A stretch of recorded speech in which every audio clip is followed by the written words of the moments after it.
கடலோர கிராமங்கள்ல மீன் அரிப்புல இருந்து பாதுகாக்கிற அலையாத்தி காடுகளை அழிக்கிறத பத்தி தடுத்து நிறுத்தி அதுக்கு ஒரு வழி பண்ண வேண்டிய அரசாங்கத்துக்கு இதை விட ஒரு முக்கியமான ஒரு வேலை ஒண்ணு இருக்கு. அது என்ன தெரியுமா?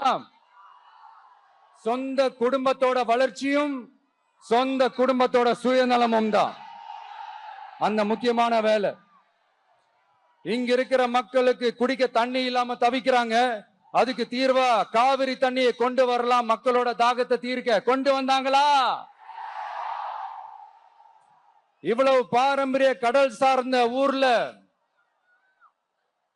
ஒரு கவர்மெண்ட் மெரைன் காலேஜ் ஒண்ணு கொண்டு வரலாம். கொண்டு வந்தாங்களா? மீன் சம்பந்தமான எந்த தொழிற்சாலையும் அமைக்கல. அமைச்சாங்களா? அட்லீஸ்ட் நிறைய பேருக்கு வேலை வாய்ப்பு கிடைக்கிற மாதிரி தொழில் வளர்த்தியாவது பெருக்கலாம். அதையாவது செஞ்சாங்களா?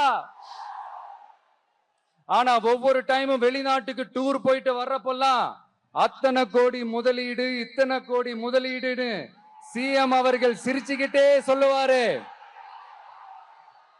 சிஎம் சார், மனசை தொட்டு சொல்லுங்க,